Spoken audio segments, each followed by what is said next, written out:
झारखंड शैक्षिक अनुसंधान एवं प्रशिक्षण परिषद रांची द्वारा JAC board class 10th Sanskrit term 2 या द्वितीय सावधिक परीक्षा वर्ष 2021-22 के लिए यह मॉडल सेट 4 है। कक्षा 10, विषय संस्कृत, समय 1.5 घंटे, पूर्णांक 40 अंक। ये कुछ सामान्य निर्देश हैं जिनको आपको ध्यान से पढ़ लेना है। प्रिय विद्यार्थियों, JAC board class 10th Sanskrit term 2 के model set 1, set 2, set 3 video का लिंक डिस्क्रिप्शन में दिया गया है। वह वीडियो इन डिस्क्रिप्शन में भी मिल जाएगी, उसे आप देख सकते हैं। सबसे पहले वीडियो को लाइक करें, अगर चैनल पर नए हैं तो चैनल को सब्सक्राइब करें व बेल नोटिफिकेशन को ऑन कर दें, जिससे वीडियो की नोटिफिकेशन मिलती रहे। नमो नमः, मैं ब्रजेश त्रिपाठी, आप देख रहे हैं संस्कृत व्यूअर्स यूट्यूब चैनल। आइए वीडियो को शुरू करते हैं। खंड क अधो दत्तानां केषांचित् पंचानां प्रश्नानां उत्तराणि पूर्णवाक्येन लिखन्तु। नीचे दिए गए किन्हीं 5 प्रश्नों के उत्तर पूर्ण वाक्य में लिखिए। सुधीयः सख्यम केन सह भवति। सुधीजनों की मित्रता किसके साथ होती है? सुधीयः सख्यम सुधीभिः सह भवति, अर्थात सुधीजनों की मित्रता सुधीजनों के साथ ही होती है। उदय समय अस्त समय च कः रक्तः भवति, अर्थात उदय के समय और अस्त के समय कौन लाल रंग का होता है? उदय समय अस्त समय च सूर्यः रक्तः भवति, अर्थात सूर्योदय के समय और सूर्यास्त के समय सूर्य लाल रहता है। वनराजः कैः दुर्वस्थां प्राप्तः। वनराज किसके द्वारा दुर्वस्था को प्राप्त होता है? वनराजः तुच्छ जीवैः दुर्वस्थां प्राप्तः, अर्थात वनराज तुच्छ जीवों के द्वारा दुर्वस्था को प्राप्त होता है। काकचेष्टः विद्यार्थी कीदृशः छात्रः मन्यते। कौवे की तरह चेष्टा वाला विद्यार्थी कैसा छात्र माना जाता है? काकचेष्टः विद्यार्थी आदर्शः छात्रः मन्यते, अर्थात कौवे की तरह चेष्टा वाला विद्यार्थी आदर्श छात्र माना जाता है। पिता पुत्राय बाल्ये किम यच्छति। पिता पुत्र को बाल्यकाल में क्या देता है? पिता पुत्राय बाल्ये विद्याधनम यच्छति। पिता पुत्र को बाल्यकाल में विद्या रूपी धन देता है। लोके कः परिभवम न प्राप्नोति। संसार में कौन परिभव को नहीं प्राप्त करता? लोके धैर्यवान जनः परिभवम न प्राप्नोति, अर्थात इस संसार में धैर्यवान लोग परिभव को प्राप्त नहीं करते। चाणक्यः कम द्रष्टुम इच्छति। चाणक्य किसको देखना चाहते हैं? चाणक्यः चंदन दासम द्रष्टुम इच्छति। चाणक्य चंदन दास को देखना चाहते हैं। खंड ख केषांचित् पंचानां प्रश्नानां उत्तराणि निर्देशानुसारेण लिखन्तु। किन्हीं 5 प्रश्नों के उत्तर निर्देश के अनुसार लिखें। प्रत्येक प्रश्न 3 अंक के हैं। संधिम संधि विच्छेदम कुर्वन्तु। संधि कीजिए अथवा संधि विच्छेद कीजिए। कह जोड़ अपि, इसका संधिपद हो जाएगा कोपि। सच्चित का संधि विच्छेद हो जाएगा सत जोड़ चित। सज्जो अस्मि का संधि विच्छेद हो जाएगा सज्जः जोड़ अस्मि। समास विग्रहम समस्त पदम लिखन्तु। समास विग्रह कीजिए अथवा समस्त पद लिखिए। निर्बलः का समास विग्रह होगा बलस्य अभावः। महावृक्षः का समास विग्रह होगा महान वृक्षः। देहस्य विनाशनाय का समस्त पद हो जाएगा देह विनाशनाय। अधो दत्तानां पदानां विलोम पदम लिखन्तु। निम्नलिखित पदों के विलोम पद लिखें। प्रसीदति, इसका विलोम पद हो जाएगा अवसीदति। संपत्तौ, इसका विलोम पद हो जाएगा विपत्तौ। सुलभः, इसका विलोम पद हो जाएगा दुर्लभः। रेखांकितम पदम आधृत्य प्रश्न निर्माणम कुर्वन्तु। रेखांकित पद के आधार पर प्रश्न निर्माण कीजिए। वानरः आत्मानं वनराजपदाय योग्यः मन्यते। यहाँ रेखांकित पद वनराज पदाय चतुर्थी विभक्ति एक वचन में है। अब प्रश्नवाचक पद भी चतुर्थी विभक्ति एक वचन का हो जाएगा कस्मय। वाक्य हो जाएगा वानरः आत्मानं कस्मै योग्यं मन्यते। इसके आगे हम प्रश्नवाचक चिन्ह लगा देंगे। अगला वाक्य जनकेन सुताय शैशवे विद्याधनम दीयते। यहाँ पर रेखांकित पद सुताय चतुर्थी विभक्ति एक वचन में है। अब प्रश्नवाचक शब्द भी चतुर्थी विभक्ति एक वचन का होकर कस्मय हो जाएगा। वाक्य हो जाएगा जन केन कस्मयी शैशवे विद्याधनम दीयते। अंत में प्रश्नवाचक चिन्ह हम लगा देंगे। तत्वार्थस्य निर्णयः विवेकेन कर्तुम शक्यः। यहाँ रेखांकित पद तत्वार्थस्य षष्ठी विभक्ति एक वचन में है। अब प्रश्नवाचक शब्द भी षष्ठी विभक्ति एक वचन का होकर कस्य। वाक्य हो जाएगा कस्य निर्णयः विवेकेन कर्तुम शक्यः। अंत में प्रश्नवाचक चिन्ह लगा देंगे। निर्देशानुसारम लिखन्तु। निर्देश के अनुसार लिखें। काक चेष्टः विद्यार्थी अत्र विशेष्य पदम किम। यहाँ विशेष्य पद कौन है? यहाँ विद्यार्थी विशेष्य है और काक चेष्ट उसका विशेषण है। क्योंकि प्रश्न में विशेष्य पद पूछा गया है तो विशेष्य पद होगा विद्यार्थी। कृष्णः पिकः अत्र विशेषण पदम किम। इसमें विशेषण पद कौन है? यहाँ पिकः विशेष्य है और कृष्णः उसका विशेषण है। प्रश्न में विशेषण पद पूछा गया है तो उत्तर होगा कृष्णः। उद्धृतो अर्थः पशूनामपि गृह्यते। अस्मिन् वाक्ये अव्यय पदम किम। इस वाक्य में अव्यय पद क्या है? तो इस वाक्य में अव्यय पद है अपि। प्रकृति प्रत्ययम संयोज्य विभज्य लिखन्तु। प्रकृति प्रत्यय को संयुक्त कर अथवा विभक्त कर लिखें। परिश्रम्य शब्द परि उपसर्ग पूर्वक श्रम धातु से लप प्रत्यय होकर बना है परिश्रम्य। द्रष्टुम दृश्य धातु से तुमुन प्रत्यय होकर शब्द बना है द्रष्टुम। आ उपसर्ग जोड़दा धातु जोड़लप प्रत्यय से शब्द बन जाएगा आदाय। एतेषां पदानां पर्याय पदम लिखन्तु। इन पदों के पर्यायवाची पद लिखें। चित्तम इसका हम पर्यायवाची पद लिख सकते हैं हृदयम अथवा चेतः कोई भी लिख सकते हैं। मुखम इसका पर्यायवाची पद आननम वक्त्रम इनमें से कोई भी लिख सकते हैं। सभा इसका पर्यायवाची पद परिषद संसद इसमें से कोई भी एक हम लिख सकते हैं। केषांचित् त्रयाणां प्रश्नानां उत्तराणि निर्देशानुसारेण लिखन्तु। किन्हीं 3 प्रश्नों के उत्तर निर्देश के अनुसार लिखें। प्रत्येक प्रश्न 5 अंक के हैं। स्वभ्रातुः विवाहस्य अवसरे अपने भाई के विवाह के अवसर पर दिनद्वयस्य अवकाशार्थम प्रधानाचार्यं प्रति लिखिते पत्रे 2 दिन के अवकाश के लिए प्रधानाचार्य को लिखे गए इस पत्र में मंजूषातः पदानि चित्वा रिक्त स्थानानि पूरयन्तु।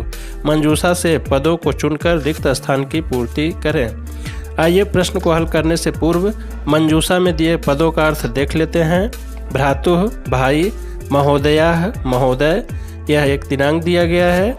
शिष्यः शिष्य, माम मुझको, दिनद्वयस्य 2 दिन का, गमिष्यति जाएगा, निवेदनम निवेदन, सेवायाम सेवा में, महोदयाः महोदय। आइए प्रश्न को शुरू करते हैं। परीक्षा भवनतः परीक्षा भवन से रिक्त स्थान। पहले रिक्त स्थान में मंजूषा से उचित पद हो जाएगा सेवायाम अर्थात सेवा में। प्रधानाचार्य रिक्त स्थान में हो जाएगा महोदयाः अर्थात प्रधानाचार्य महोदय। एस उच्च विद्यालय सिवान रिक्त स्थान। तीसरे रिक्त स्थान में हो जाएगा महोदयाः अर्थात महोदय। सविनियम रिक्त स्थान अस्ति। रिक्त स्थान में हो जाएगा मंजूषा से उचित पद निवेदनम। वाक्य हो जाएगा सविनम निवेदनम अस्ति। सविनय निवेदन है कि मम रिक्त स्थान विवाह स्व भविष्यति। रिक्त स्थान में मंजूषा से उचित पद हो जाएगा भ्रातुः। वाक्य हो जाएगा मम भ्रातुः विवाह स्व भविष्यति अर्थात मेरे भाई का विवाह कल होगा। वर यात्रा रिक्त स्थान में मंजूषा से उचित पद हो जाएगा गमिष्यति अर्थात बारात जाएगी।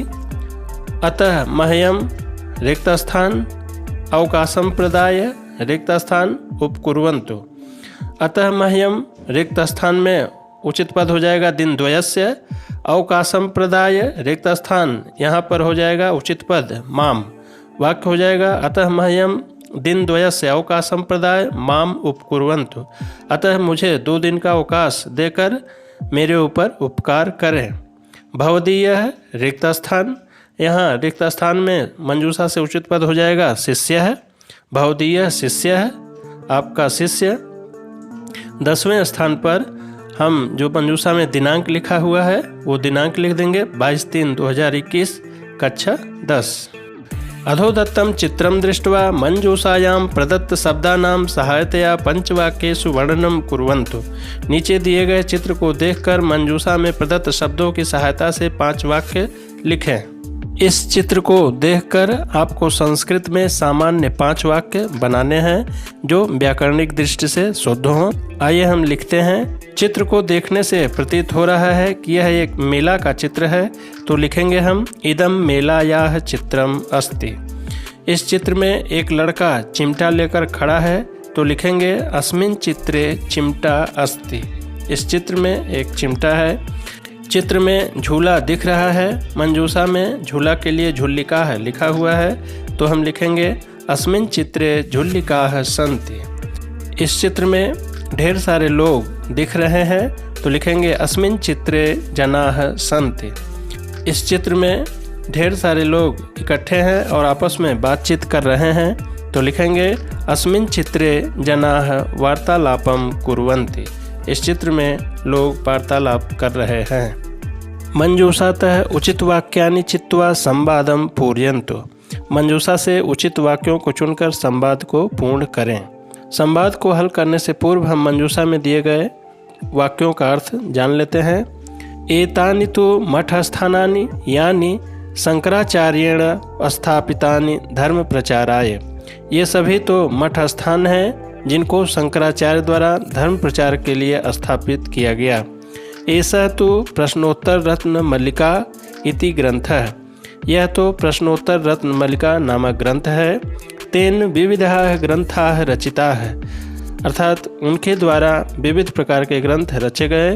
मम मातुलः मह्यं जन्मदिवसस्य उपहार रूपेण प्रयच्छत्। मेरे मामा जी मुझे जन्मदिवस के अवसर पर उपहार के रूप में दिए। किम जानासि सः कति वर्षाणि अजीवत्। क्या जानते हो कि वह कितने वर्ष तक जिए। यह वार्तालाप तरुण और विभा के मध्य है। आइए वार्तालाप को शुरू करते हैं। तरुण कहता है कुतः प्राप्तम इदं मानचित्रम। इस मानचित्र को कहाँ से प्राप्त किया। विभा रिक्त स्थान। रिक्त स्थान में उचित वाक्य होगा मम मातुलः मह्यं जन्मदिवसस्य उपहार रूपेण प्रयच्छत्। अर्थात विभा कहती है कि मेरे मामा ने मुझे जन्मदिवस के अवसर पर उपहार रूप में दिया। तरुण कहता है मानचित्रे कानि स्थानानि दर्शितानि। मानचित्र में किन किन स्थानों को दिखाया गया है। विभा अहो न जानासि। क्या तुम नहीं जानते हो। रिक्त स्थान। यहाँ रिक्त स्थान में मंजूषा से उचित वाक्य हो जाएगा एतानि तु मठस्थानानि यानी शंकराचार्येण स्थापितानि धर्म प्रचाराय। ये सभी तो मठ स्थान हैं जिनको शंकराचार्य द्वारा धर्म प्रचार के लिए स्थापित किया गया। पुनः तरुण कहता है कः एषः ग्रंथः। यह कौन सा ग्रंथ है। विभा रिक्त स्थान। रिक्त स्थान से मंजूषा में उचित वाक्य हो जाएगा एषः तु प्रश्नोत्तर रत्न मल्लिका इति ग्रंथः। यह तो प्रश्नोत्तर रत्न मल्लिका नामक ग्रंथ है। तरुणः किम आचार्येण अन्य ग्रंथापि रचिता। क्या आचार्य के द्वारा अन्य ग्रंथ भी लिखे गए। विभा आम हाँ। रिक्त स्थान। रिक्त स्थान में उचित वाक्य हो जाएगा तेन विविधाः ग्रंथाः रचिताः। उनके द्वारा अनेक ग्रंथ लिखे गए।